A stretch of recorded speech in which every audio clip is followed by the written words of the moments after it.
I will now address the Haggis. Hello, Haggis. Fair fire honest, sonsy face, great chieftain all the pudding race.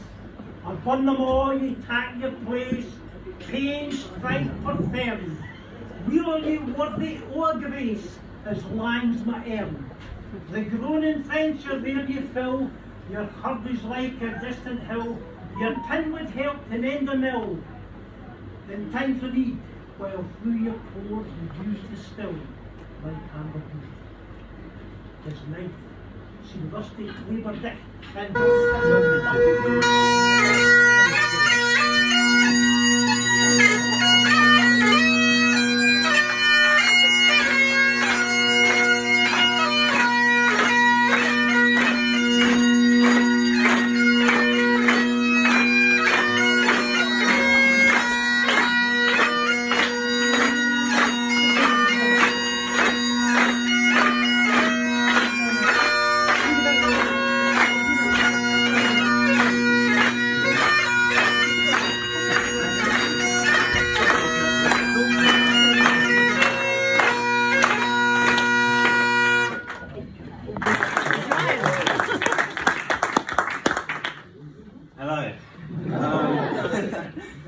Some of you may know me as the granddad, or George, either one.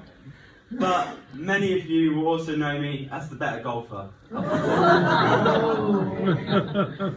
When Grandad first asked me to come and do this, I said I'd do a speech. And he said I can only do a speech if I wear a kilt. Which he then followed up by saying, I can only wear a kilt if I wear no underwear underneath. Don't worry, I have got underwear underneath. But Grandad, on the other hand, I can't speak for. This is my second year coming here tonight, and I did do a little bit of research on Robbie Burns, but I still don't really understand what this night is about. But in all honesty, this is the one night I get to see Grandad talking about all the crazy, weird Scottish culture and all the funny speeches. But overall, this has been a successful night, I think. Filled with dancing, laughter, and very interesting poems.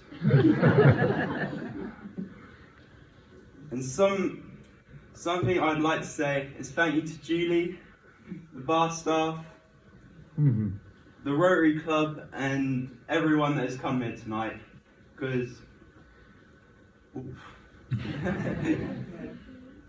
hopefully the Rotary Club raised lots of money for charity and everything like that. Grandad has said this will be his last time doing it. Last final year doing Burns Night. But he said this for the last 3 years now. So I'll probably all see you here next year. Thank you all for listening. Good night. Best, I apologise to any Scottish people here tonight and all across the world because my accent will not be anything like that. But anyway, I did some research on Robert Burns before I came here tonight, and from what I read, he seems to have been a handsome and virile young man. I wonder how he would have looked, though, if he'd reached the age of some of our men here tonight.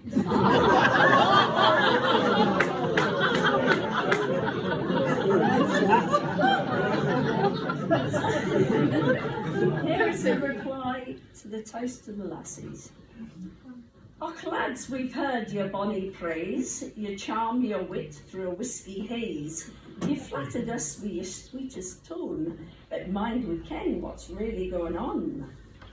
You talk o' lassies kind and fair, with rosy cheeks and flowing hair, but when the dishes are needing done, it's aye lass good ye, and then you run. You say we're wise, we say true, for what has sense between the two? While you're at the bar or losing bets, we're paying bills and clearing debts. You boast of muscles strong and bold, but crumble fast when you catch a cold. A sniff, a sneeze, and you moan. Well, lass, I think I'm nearly gone. Still, we'll admit you try your best, though sometimes we must do the rest. And when you smile or croon a tune, our hearts grow soft. Too soon, too soon.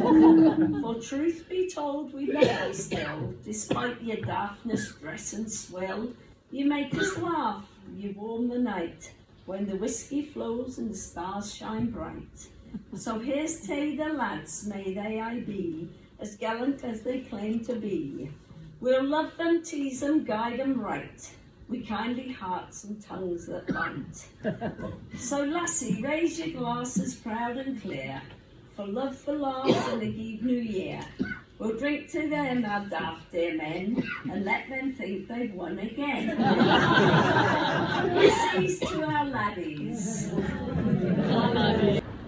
This is courtesy of our own Scottish bard, President-elect George Morton, who everybody knows. Once again, it's the end of January, and we meet as a club to celebrate the life of Burns in this wonderful golfing pub. How do they make it different? As they always have to do. Gather close, good friends and kin, let silence fall and the speech begin.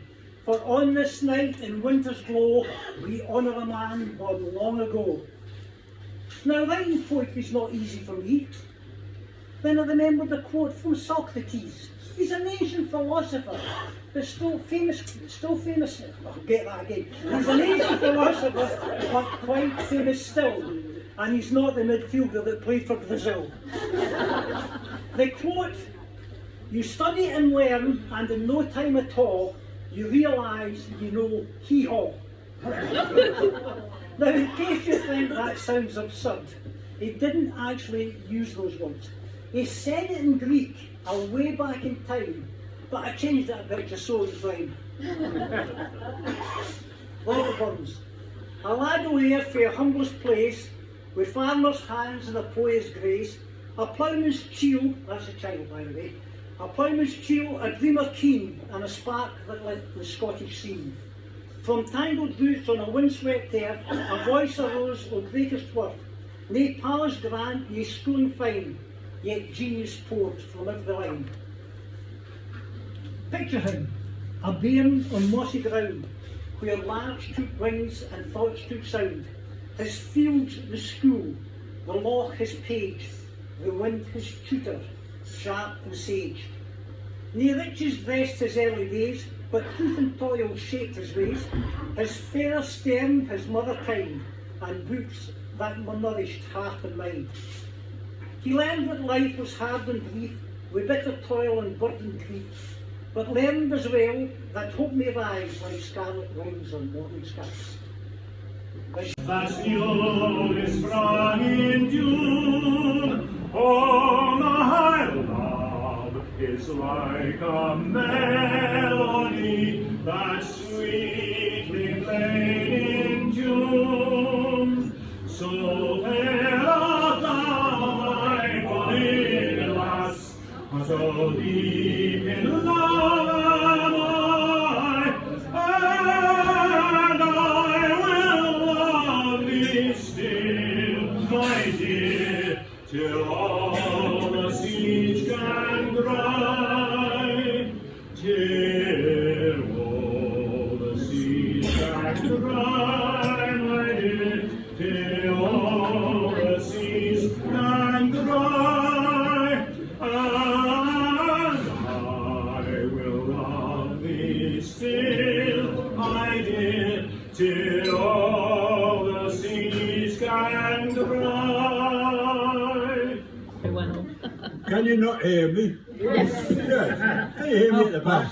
Oh, that's a pity, isn't it? Anyway, I no doubt a certain gentleman is going to rip me apart after this, but I'll do my best. There's one part of every Burns night that is essential to every successful evening. tonight the honour of delivering the toast to the lassies falls to me. It's fair to say that Burns loved women so much he tried to make sure that half of Scotland could trace their family tree back to him. And let's be honest, while us men like to think we're in charge, we know fine that behind every so-called great man there's a lassie rolling her eyes and saying, "I told you not to do that." And so it's with just a wee bit of fear as an Englishman that I try and do our lassies and Robbie Burns justice. My friends, tonight we raise our cheer for bonny lassies far and near. We spark and sass with charm and grace to brighten up this dreary place. They say that Robbie loved them weel, wi' words that made the lassies squeal. Though truth be told, if tales are true, he'd loved at least a score or two. Now men may boast of might and brawn, or work they done from dusk to dawn. But who keeps life from going astray? The lassies. That's the honest way. They guide us with a gentle hand, and sometimes words we canny stand. They're clever, kind, and also broad, and always right by some strange law. They tease us when we think we're smart. They steal our whiskey and our heart. They keep the secrets, mend the mess, and somehow, hey, look flawless, yes. So here's to lassies bold and bright, who keep us humble day and night. For life would be a weary song if lassies didn't come along. So lift your glass, both lad and dame, and toast the lassies, bless their name. For beauty, brains, and banter fine, to the lassies, good health, long life, and plenty wine. Gentlemen, I give the toast, the lassies! Please excuse me if I do this in English. President Howard. I'm going to stop up there. Oh, can I go? No, come down there. I want you to. Many years ago, when I joined Downham Market Rotary Club in 2009, in those days we had to make a speech and tell them what we did and who we were and that sort of thing. So I stood up, but because I was speaking in Scottish, nobody could understand me. And some of you may know a guy called Tony Phillips, who has gone to the football tonight. And Tony stood up and translated it into Norfolk. And Bob here stood up and translated it into English. So Bob, you should understand him. Right, thank you for that, George. President Howard, fellow Rotarians, visiting Rotarians, golf club members, friends, family, ladies and gentlemen, I think I've got most of you. What I'd like to do is to thank very much all those who've participated this evening. I think it's been a wonderful evening, led of course by our very own shy Scotsman, George. Thanks also to those behind the scenes whose help is much appreciated. We've had the full gamut of the Burns night tonight. We had the piper piping the Haggis in, we had the Selkirk grace, we had the address to the Haggis, we had the reply to the Haggis from Duncan McDonald, and I sincerely hope you find your private parts before you go back to Hunstanton. And also, of course, for your second appearance, thank you very much for that glimpse of the Jules Rimet trophy. At this point in time, I should thank the ladies behind the bar and the caterers.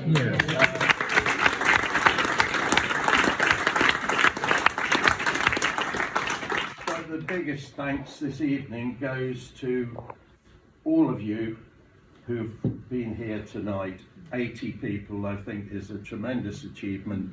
Thank you all for coming, and we hope very much that we will see you at some of our future Rotary events. Thank you.